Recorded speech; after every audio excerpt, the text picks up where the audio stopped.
ಮೈಸೂರಿನಲ್ಲಿ ಅವಧೂತ ದತ್ತಪೀಠ ಮಠ ಭಾರತೀಯ ಸೇನೆಗೆ 25 ಲಕ್ಷ ರೂಪಾಯಿ ದೇಣಿಗೆ ನೀಡಿದೆ.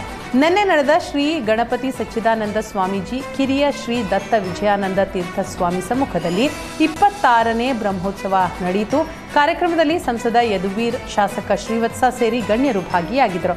ಬ್ರಹ್ಮೋತ್ಸವದಲ್ಲಿ ಭಾರತೀಯ ಸೇನೆಗೆ ಅವಧೂತ ದತ್ತಪೀಠದಿಂದ 25 ಲಕ್ಷ ರೂಪಾಯಿ ಚೆಕ್ ಸಂಸದ ಯದುವೀರ್ ಒಡೆಯರ್ಗೆ ಹಸ್ತಾಂತರಿಸಿದರು.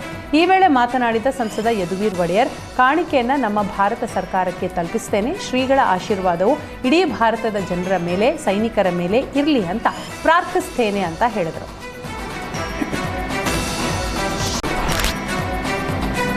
ಮಂಡ್ಯ ಜಿಲ್ಲೆಯ ಶ್ರೀರಂಗಪಟ್ಟಣ ತಾಲೂಕಿನ ಬಲಮುರಿ ಪ್ರವಾಸಿಗರ ಸ್ವರ್ಗ.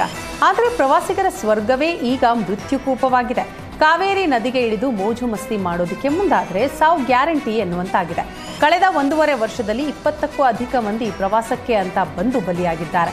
5 ತಿಂಗಳಿನಲ್ಲಿ ನದಿ ನೀರಿನಲ್ಲಿ ಮುಳುಗಿ 7ಕ್ಕೂ ಹೆಚ್ಚು ಮಂದಿ ಪ್ರಾಣ ಕಳೆದುಕೊಂಡಿದ್ದಾರೆ.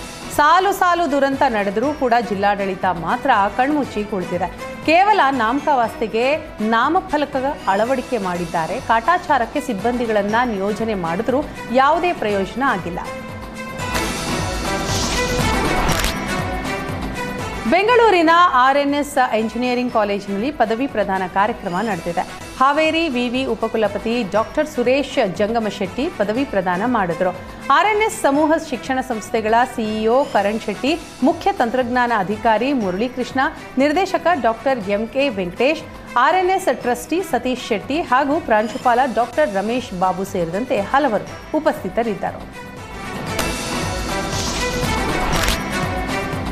ಮಂಗಳೂರಿನಲ್ಲಿ ಮುಂಗಾರು ವರುಣನ ಅಬ್ಬರ ಜೋರಾಗಿದೆ. ಕಳೆದ 2 ದಿನಗಳಿಂದ ಸುರಿತಾ ಇರುವ ಧಾರಾಕಾರ ಮಳೆಗೆ ಹಲವೆಡೆ ಅವಾಂತರಗಳು ಸೃಷ್ಟಿಯಾಗಿವೆ.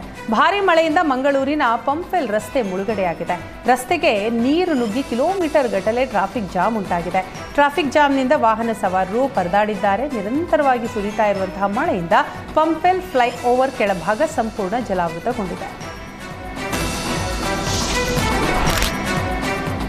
ಪಶ್ಚಿಮ ಘಟ್ಟಗಳಲ್ಲಿ ನಿರಂತರ ಸುರಿತಾ ಇರುವಂತಹ ಧಾರಾಕಾರ ಮಳೆಯಿಂದ ಉತ್ತರ ಕರ್ನಾಟಕದ ಜೀವನಾಡಿ ಕೃಷ್ಣಾ ನದಿ ಒಳಹರಿವು ಹೆಚ್ಚಳವಾಗಿದೆ. ಭಾರೀ ಮಳೆಯಿಂದ ಬಾಗಲಕೋಟೆ ಜಿಲ್ಲೆಯ ಜಮಖಂಡಿ ತಾಲೂಕಿನಲ್ಲಿರುವ ಹಿಪ್ಪರಗಿ ಜಲಾಶಯ ಮೈದುಂಬಿ ಹರಿತಾ ಇದೆ.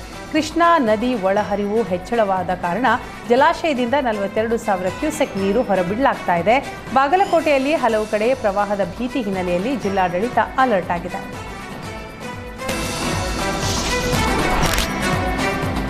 ಕುಂದಾನಗರಿ ವರುಣನ ಅಬ್ಬರ ಜೋರಾಗಿದೆ. ನಿರಂತರ ಮಳೆಯಿಂದ ಮನೆ ಗೋಡೆ ಕುಸಿದು 3 ವರ್ಷದ ಬಾಲಕಿ ಮೃತಪಟ್ಟಂತಹ ಘಟನೆ ಬೆಳಗಾವಿ ಜಿಲ್ಲೆಯ ಗೋಕಾಕ್ ನಗರದ ಮಹಾಲಿಂಗೇಶ್ವರದಲ್ಲಿ ನಡೆದಿದೆ. ಕೀರ್ತಿಕಾ ನಾಗೇಶ್ ಪೂಜಾರಿ ಮೃತಪಟ್ಟ ಬಾಲಕಿ. ಕೀರ್ತಿಕಾ ತಾಯಿ ರೇಷ್ಮಾ, ಸಹೋದರ ಖುಷಿಕ್ ಕೂಡ ಗಂಭೀರ ಗಾಯಗಳಾಗಿದೆ. ಮನೆಯಲ್ಲಿ ಮಲಗಿದ್ದಾಗ ಪಕ್ಕದ ಮನೆಯ ಗೋಡೆ ಕುಸಿದು ಅವಘಡ ಆಗಿದೆ. ಗಾಯಾಳುಗಳನ್ನು ಗೋಕಾಕ್ ಜಿಲ್ಲಾ ತಾಲೂಕು ಆಸ್ಪತ್ರೆಗೆ ದಾಖಲಿಸಿ ಚಿಕಿತ್ಸೆ ಕೊಡಲಾಗ್ತಾ ಇದೆ. ಘಟನಾ ಸ್ಥಳಕ್ಕೆ ತಾಲೂಕು ಆಡಳಿತದ ಅಧಿಕಾರಿಗಳು ಭೇಟಿ ನೀಡಿ ಪರಿಶೀಲನೆಯನ್ನು ನಡೆಸಿದ್ದಾರೆ.